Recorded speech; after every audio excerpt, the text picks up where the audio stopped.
Nanti isu akan muncul banyak sekali. Salah satu isu yang berpotensi menjadi amunisi politik bagi lawan pasangan Prabowo Gibran, atau dengan kata lain menjadi potensi yang bisa mengancam, tanda petik potensi mengancam meskipun belum tentu berakhirnya, menggerus suara Prabowo Gibran, adalah isu-isu negatif yang mereka harus hadapi. Nah, prediksi saya nanti di hari H, kita tidak tahu di posisinya Prabowo Gibran kah, Ganjar Mahfud kah, di mana, kemudian Anies Muhaimin di mana, tapi kisarannya dugaan saya ada yang 25%, ada yang 35%, ada yang 45%, atau Baik. kisaran 40 sampai Mas 45, Hanta. ada yang 30 sampai 35, dan ada yang 20 sampai 25%. Mas Artinya Hanta. cukup. Kira pertama, peta politik masih cukup dinamis, kompetitif. Mengapa kompetitif? Tadi sudah terlihat di data survei. Pertama, gapnya, jarak antara kandidat tidak terlalu jauh sebenarnya. Yang kedua, potensi besar Pilpres kita akan berlangsung dalam 2 putaran. Dan saya harus mengatakan, berdasarkan data yang saya punya, militansi pemilih pendukung Anies lebih tinggi ketimbang pendukung capres yang lain. Nah, ini faktor penting nih. Kalau misalnya turnout-nya itu bias ke Anies lebih tinggi, kemungkinan Anies bisa menciptakan kejutan. Ya nggak tahu ya, tapi ya serah saja. Tapi secara objektif tidak mungkin 1 putaran. Indonesia tanah air beta, pusaka abadi nan jaya. Anies atau Ganjar? Ganjar atau Anies? Siapakah dari mereka berdua yang akhirnya mendapatkan tiket untuk masuk ke dalam putaran kedua pemilu presiden 2024 dan menantang pasangan Prabowo Gibran? Inilah pertanyaan yang paling seksi di momen ini, momen 80 hari menjelang pemilu presiden 2024. Mari kita mulai dengan 2 data. Ini data hasil survei LSI Denny JA di bulan November 2023. Tren data ini dikonfirmasi oleh berbagai lembaga survei lainnya yang kredibel, yang jejaknya juga sudah panjang. Data pertama, elektabilitas Prabowo Gibran sudah di angka 40,3%. Ini angka yang sudah melampaui cukup jauh dari tapal batas the magic number.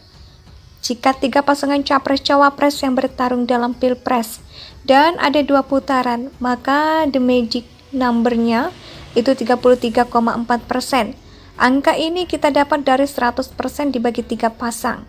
Maka angka tapal batasnya 33,3%. Mereka yang mendapatkan dukungan 33,4% ke atas sudah melewati tapal batas 33,3%.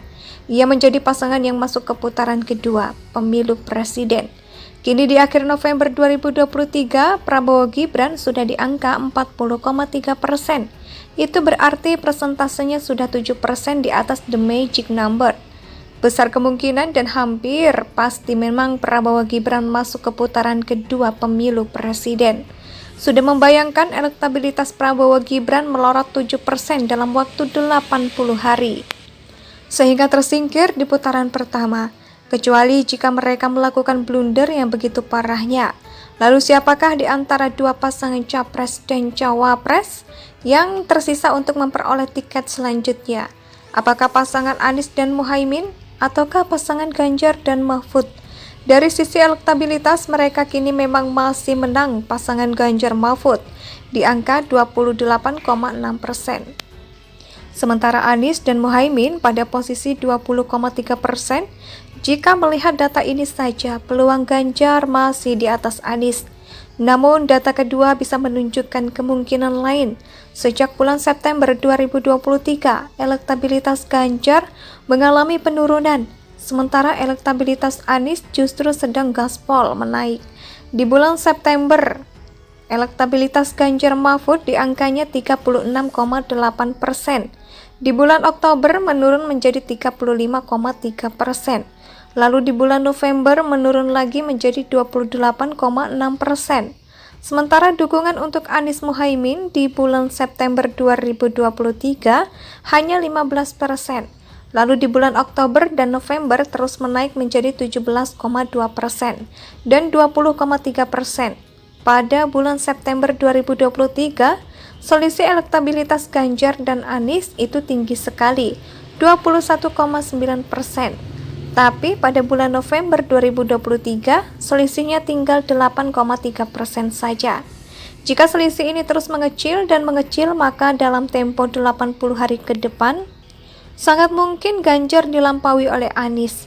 Tapi mungkinkah Ganjar Mahfud akan terus-menerus menurun? Anies atau Ganjar? Ganjar atau Anies? Siapakah dari mereka berdua yang akhirnya mendapatkan tiket untuk masuk ke dalam putaran kedua pemilu Presiden 2024 dan menantang pasangan Prabowo Gibran? Inilah pertanyaan yang paling seksi di momen ini, momen 80 hari menjelang pemilu Presiden 2024. Mari kita mulai dengan dua data. Ini data hasil survei LSI Denny JA di bulan November 2023. Tren data ini dikonfirmasi oleh berbagai lembaga survei lainnya yang kredibel, yang jejaknya juga sudah panjang. Data pertama, elektabilitas Prabowo Gibran sudah di angka 40,3%.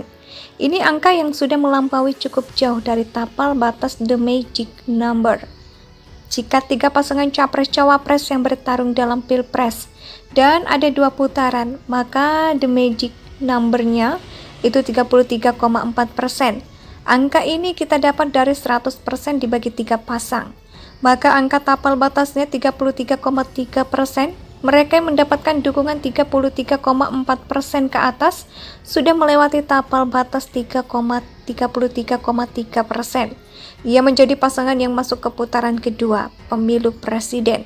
Kini di akhir November 2023, Prabowo Gibran sudah di angka 40,3%. Itu berarti persentasenya sudah 7% di atas the magic number. Besar kemungkinan dan hampir pasti memang Prabowo Gibran masuk ke putaran kedua pemilu presiden. Sudah membayangkan elektabilitas Prabowo Gibran melorot 7% dalam waktu 80 hari. Sehingga tersingkir di putaran pertama, kecuali jika mereka melakukan blunder yang begitu parahnya. Lalu siapakah di antara dua pasangan capres dan cawapres yang tersisa untuk memperoleh tiket selanjutnya? Apakah pasangan Anies dan Muhaimin? Ataukah pasangan Ganjar dan Mahfud? Dari sisi elektabilitas mereka kini memang masih menang pasangan Ganjar Mahfud di angka 28,6%. Sementara Anies dan Muhaimin pada posisi 20,3%. Indonesia sejak dulu kala tetap dipuja-puja bangsa.